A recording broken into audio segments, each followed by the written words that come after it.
It's time for today's face-off on Fox Soul. Challengers Quan LX and Big Angry Adams, ready to go blow by blow on those hot topics. Face-off on Fox Soul starts right now.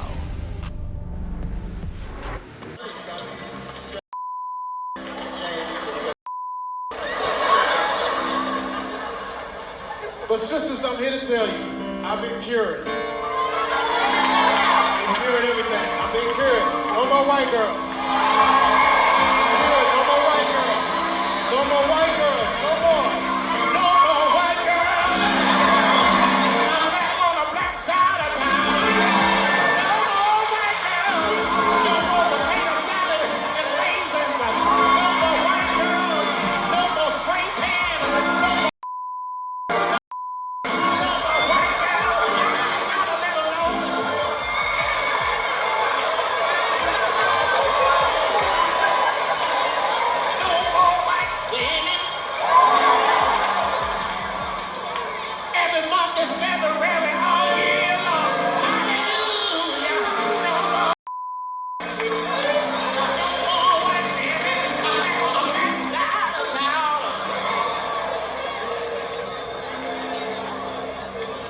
No more white girls. In this round, here's Quan LX. Oh, that was pretty heavy there, Charles. We just watched a performance by Brother Jamie Foxx, one of America's greatest talents, actors, comedian, and he was giving a performance and he was telling the audience, with a large number of black females in it, that he was no longer going to entertain, indulge, or be involved with white girls. And that he said he was tired of eating potato salad with raisins, and he was tired of them getting the overspray tans, and he said no butt, no ass. Just Miss Flatten the back, built like an ironing board, Miss Flatten the back. And he was professing that he was back on the black side of town and that he was no longer messing with white girls. He even said no more hunkies, that he was cured. But the part they didn't show in that video, he said in public. Well, I will say that if a white comedian got up on stage behind a piano to a mostly white audience and went on a derogatory tirade based on stereotypes of black women, right? And just think of whatever ugly stereotypes a racist would employ to criticize black women, and sang about it, the white audience would probably be somewhat horrified. I'd say at least half of them. And that America would be. But instead, you're celebrating it. Tons of people are celebrating. Social media is celebrating it. I think it was just stand-up, right? I think it was just Jamie doing stand-up, trying to be funny. I don't think it was insincere at all. One of Texas's greatest, I agree, he's a fantastic entertainer. But that was a race-bigoted tirade that did a great job at the job of being funny to his audience. And I think we've got a time in comedy right now where if a black man or a person of color says horrible things about white people, but it's funny, right? That's okay. But conversely, if a white comedian were to say horrible things about black people generally, despite it being funny, they would be run out of town on the rails. They wouldn't be talking about it on any TV. If it was talking about it, would be horrible. Like, oh my God, I can't believe that comedian said that. That was so racist. It was so horrible. We need to cancel him. That's what would be going on. Well, I don't think we need to cancel Jamie because I think he was being funny as hell. I think there's 2 points I want to point out. It was bigotry. One, I don't think he's being serious. I think he was absolutely joking, to be honest with you. And I think he was using certain stereotypes to reinforce the comedic joke that he was making. Because he went on to say, after that entire little diatribe of him making jokes about white women and no more white women being back on the black side of town, he also said, no more white women, and he paused and said, in public. So he was really cracking a joke. Because many thought that maybe he had had a private meeting with Dr. Umar Johnson and had been totally cleansed and converted of his way of thinking when it comes to dating, because many have thought that Jamie Foxx wouldn't even date a black woman because he doesn't have a history really of doing so publicly like he does with white women. But I believe he was cracking a joke. I believe he was being funny. And I think comedians should have a right to be funny in this sense. Jamie Foxx he's speaking really from actual life experiences with white women, because he's been known to have serious relationships with white women. Now, if a white comedian who has dated a large number of multiple black women would come forth and say, well, he's no longer going to date black women and go back to white women, I don't think black people would be angry with him at all, because he's actually had that black experience with multiple black women. So theoretically, I disagree with what you're saying. Well, okay, just let's take Bill Burr for an example. He's married to an African-American woman. They've been married he hadn't dated multiple. He's been married to her pretty much his whole life, right? Long-standing relationship. He likes to, he's a dangerous comic. I've never heard him say anything racist, but I think if Bill Burr got up on stage and went in on black women, right, I don't think he'd get a pass because he's married to one. In fact, we've seen that math not work, right? But I don't think black people would hold him to take him to task on that. You see it all the time. No. You see it all the time. If Mr. Burr married to a black woman, long time, I don't think black people, if he made those jokes about a black female, would take him to task. I think black people would take his black wife to task and say, why you getting your black behind in a bed with an absolute racist every night? So I think we would hold the wife. I think we would hold the wife more accountable. You're actually agreeing with me by pretending you're arguing with me. No, we wouldn't try to counsel him. If anything, we'd probably try to counsel her. Okay, so Whoopi Goldberg, Ted Danson. When Ted Danson dressed up in blackface for, I think, a Halloween party or something while he was dating Whoopi Goldberg in the 80s or the 90s, his career has survived it. Was that okay because he was in an intimate relationship with a black to be woman? honest with you, his joking had nothing to do with the black experience as a relationship. His joking was poking fun at black people using character blackface, which has historically been racist toward African Americans. It's not historically racist, but it's racist. He actually got a pass because we actually supported him back to Whoopi Goldberg in staying in that relationship. So it was because of her that he was not counseled among black people. I mean, I think it's absurd. I think we need to get back to a time in America where if a comedian is on stage doing comedy and they're saying funny, because stereotypes are funny. Like, the last three or four times, certain hateful, comedians, I think, take it too far. But I'm a huge Cat Williams fan. Okay. I love Cat Williams. I think he's the best stand-up comic today, Cat Williams. I love him. But he made a joke about a blind kid playing football in his last Netflix special. Funny? It was funny, yes. Okay. It was in a Netflix special, but I was very uncomfortable and I did not like it. It was very distasteful to me for him to make fun of a kid born blind who only dream was to play football, and he was making mockery of that. Okay. To me, that kind of went too far. Well, sometimes there's some punching down, right? And I think the response to comedy is to cease to be a fan of the comedian when they're being mean-spirited or punching down. But I had a comedian, Aaron Berg. I was at the Stand in New York. My wife loves stand-up comedy. We go see it a lot. I saw an incredible African-American Zabin, African-American woman, performed this weekend in Houston. She's on that show Upload.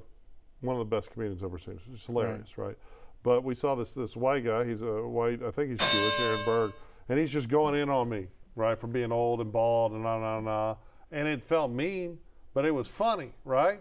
It was hilarious. I don't care. I wasn't sitting in the front row, but it's whatever. My wife's like, I'm sorry I did that. It was funny. And then when he actually came to apologize to me afterwards, and I just said, man, it's okay. He's like 5'4". I said, it's okay, you short. I get it. You don't like tall guys. It didn't hurt his feelings, which is funny too. I think if you can dish it out, it's fine. You got to be able to take it. I think when comedians are being funny, there's a difference when being mean. It sounds like Cat might have been being mean, right? Sometimes you hear comedians that just want to push hate, but they're not really comedians. They're just mean, crappy people being mean. Whereas like this Aaron Berg guy, he saw me as somebody he can make fun of, and he was funny with it, right? I think Jamie Foxx was playing to his audience, but I do think that if the races were reversed, people would be horrified.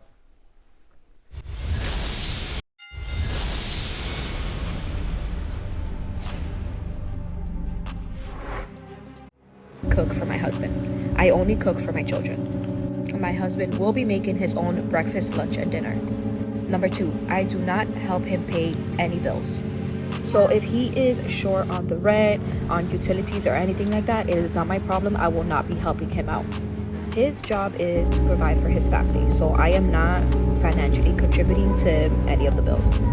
Number 3, I do not do his laundry. I have my own laundry and my children's laundry to do, so he could do his own. I won't help him put it away. I won't help him fold anything. Like, that's his responsibility. I've been crying all morning long. My husband told me that I needed to pack my stuff and get the house. So I have my bag and I'm about to start packing. I literally have nowhere to go. So I don't know what I'm gonna do. In this round, here's Charles Big Angry Adams. All right, Quanell, what we have is a perfect example of social media having a person write a check that their butt can't cash, right? I don't know why anyone, and I don't want this to be seen as misogyny, because I think a marriage should be a reciprocal relationship where everybody works towards providing and helping. And, you know, I was very happy to be the breadwinner for many, many years in my marriage, because my wife did so much to take care of her kids and to platform them and allow them to have the great success they've had in life. I think it's all attributed to her. They're both very successful. But when we were young and poor, when I was a policeman, she was a social worker. We both worked, we both contributed. I don't think this woman believed any of the crap she was spewing. I think it was just a social media flex. But why, as a man, she should have been our face-off F-up of the day, because why, as a man, would you put up with that, right? You know, I get a lot of enjoyment out of my marriage with my wife, going on 30 years, because she does things that she knows makes me happy across a spectrum of areas. Charles, there are a lot of men in this country who are going through exactly what this woman's husband was going through. Why would anyone put up with this crap? Let me tell you something. There were a lot of men in this country, contrary to the popular norm, that were raised right by men. And these men are taught to be providers, sustainers, and maintainers of the women and their home and the children and the family. And so they're breaking their back, making sacrifices to do just that. And there are a lot of women in these relationships who are ungrateful because they act like the man is supposed to do it and not that it's a blessing that he is doing it. And so any woman with any degree of spiritual intelligence and common sense would know, if you got a man that's paying all of the bills, that man is a gift from God and a blessing, not something for you to make mockery of, show ingratitude to, and then get on a public platform and shame that man. Because what she failed to realize, she thought she was making a point using social media about everything he does, a sacrifice he making, how she don't even do his laundry or cook for him. Do you know how many millions of women in America, when they saw that she was saying he pay all the bills, take care of the house, and that man is a hard-working good man, do you know how many women was in his inbox, finding his social media page, getting at him saying, look here, baby, if she won't wash your laundry, I will. If she won't cook for you, I will, honey. You pay all the bills. Oh, you ain't got to take that no more, baby. Let me give you my address and let me give you a location. Let me drop my location so you can move all your shit to my house. Because there are a lot of women out here that wish, and these are good women, who are grateful to good men but can't find one. You know, them women are looking for a man that's willing to do all of that, and she on social media making mockery of that man. Baby, she found her replacement. That's what she did. Well, I mean, you talk about women, but let's not forget about the probably now majority of men, right, especially in specific demographics, that are procreating. They're out there in this hookup culture. They're love bombing women. They're getting sex. Women are handing out. They're impregnating women, and they're just ghosting. But right? you're talking really. But see, that's not the issue. You're talking about homosexuals. Homosexuals are men that look for women to financially take care of them, and these are men that will give the woman sex all day, every day. But he gonna stay at home in the bed when you leave in the morning, and she gonna pay all of the bills. No, I'm talking and about let me say this to you, men Charles. that are having kids and then walking away from those are bums. Those are bums. But a lot of those guys. I mean, you're talking about women. Let's talk about men. But the homosexuals, these are men specifically looking for women to take care of them. And you really see the rise of homosexuals during tax season every year. I know that's a popular meme and a joke. No, it's the truth. Ain't no damn joke. But you have Do a you lot- know that the ugliest woman in the hood, the bottom of the barrel, could make a dead man run? She's so ugly. When she get that tax refund check, the handsomest dude in the community is right on her arm, hugged up with her, talking about my baby. Okay, but that's a scumbag. But we also have all these men. Like we can talk, there's plenty of women to be critical of. That's a But I think scumbag, right? There are a man with a woman for her money is a scumbag. What about a woman with a man for his money? Is she a scumbag? Yeah, absolutely. If it's mercenary. Well, there's a lot of mercenaries out here. But the thing is, there are So a whole lot of mercenaries out here. There are far more men in America right now who are having kids and ghosting their responsibilities I agree with that. than there are women And that that's act a like bum. this woman. And I would personally bet that this woman doesn't really act like it, that she was just flexing for social media. And people need to stop It's flexing all right for flexing social media because and her start replacement, focusing on their her family. replacement flexed on her husband, and now he got a new zip code. Well, I would agree. I think somebody probably flexed something on him, and that's why he kicked Oh her yeah, out the baby, I'm gonna house. cook for you and everything. I mean, you pay but- all the bills. But that's the thing. People just want the dopamine rush of attention. It's a woman get dopamine rush and he can pay all the bills.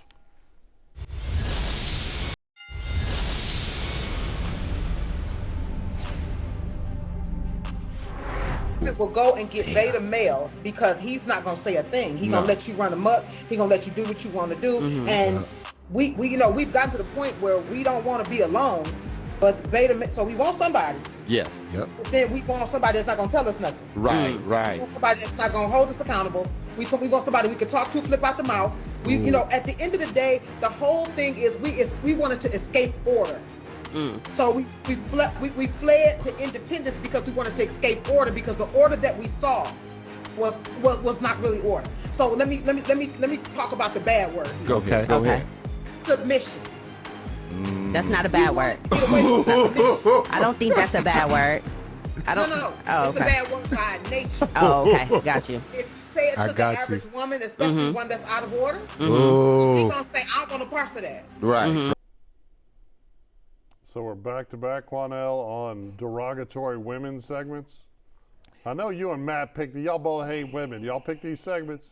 No, Charles, I think the woman was making some valid points that there are a segment of women in this society who like weak, quote unquote, beta men, feministic men. Well, I think there's all kind of And different for people many in our different society. reasons. Okay. There are some women who like men that won't challenge them, that will not hold them accountable, that will help her pay the bills, but hold her to no standards of accountability whatsoever. There are men There that are like the certain same women. thing. We're talking about this woman, talking about women right now, and there are women who like the idea that if she stay out all night long, if she come home, he's not going to raise his voice, he's not going to say nothing, and he's going to continue staying there, helping me pay these bills. Unfortunately, that is a reality. And some women like those kind of men, but no real woman should want a man like that. Every woman should want a man she can look up to and not down at. And let me tell you something the Honorable Minister Louis Farrakhan taught us and taught me. He taught us, brothers and sisters, there's no such thing as a no good woman. Wherever you find a no good woman, she was made that way by a no good man. We as men, when we lower our standards, well then we cannot blame a woman for accepting that when we've lowered our standards as men. But every woman should want a man she's proud of and not the one she can dictate. No woman should want a man that she can put a dress on him. If you can put a dress on that man, sister or woman, you don't need him. I think there are good women and good men and bad women and bad men, and not to disagree with Minister Farrakhan or anyone, but I think it's absolutely wrong. I think that everybody's an individual, and that if there's a woman on this earth that wants a man that challenges her, then that's what she wants. If she wants a man that submits to her, that's what she wants. Conversely, there are men that want women that challenge them intellectually and challenge them for a variety of reasons or ways. And there are men that want women that they can push around and control. And I think that's all just personal preference. It's how people have their own preferences. We're all individuals. I don't think you can make a blanket criticism of, like me, I'm a big angry guy, right? I'm sure that my wife gets tired of me being so aggressive and angry most of the time, right? Because it can be a pain in the ass. She gets, when I will get in conflicts with people. I'm a lawyer. I like to argue. I think there are times where she'd probably prefer someone that's more passive and less of, you know, a big giant jerk. I think there's right? 3 things that a man must have to really have a successful marriage. And not saying that I'm a standard, because I'm not. But there's 3 things a man must have. 1, he must have a proper connection to God, I believe. 2, he must be financially maintainable, and he must be able to sustain and take care of his family and his woman. And 3, the man must have the talented ability and the wherewithal to take his wife into the bedroom and make her believe she touched every planet in the galaxy. If that man has those attributes, his woman would never underappreciate him. She would never mistreat him, because when that man can do that, he loves God, he's paying the bills, he's helping the home financially, he's carrying the family, and in the room, when the lights turn on or off, however you like it, baby, I can make you feel like you touched every planet in the galaxy. Look here, man, that man ain't got no problems. Okay, but there now, are... I know you never had it like that, and you ain't never understood situations like that, but I'm telling you, of the goal as a married man, you should aspire to get to. I've been there many times. Okay, just for the record, I've been married for 30 years. You've been married twice, and you're no longer married. I've been there many times. So I think my record speaks for itself. But at the end of the day, there are also beta men that could be good in bed and religious and financially stable. Ain't no beta man good in the bedroom. He's just as soft as she is. Oh, so your experience with men? A beta man, no. So America, a real man, no, a real experience with men in the bedroom. That's against my religion. He finds the alpha males That's to be against better my than the beta religion. males. Hey, but ain't no soft as cotton man in the bedroom. We do this show so we can learn and y'all can learn. We learned something new today ain't no about soft Mr. as cotton man, Farrakhan. the man that a woman want to be with, a real woman.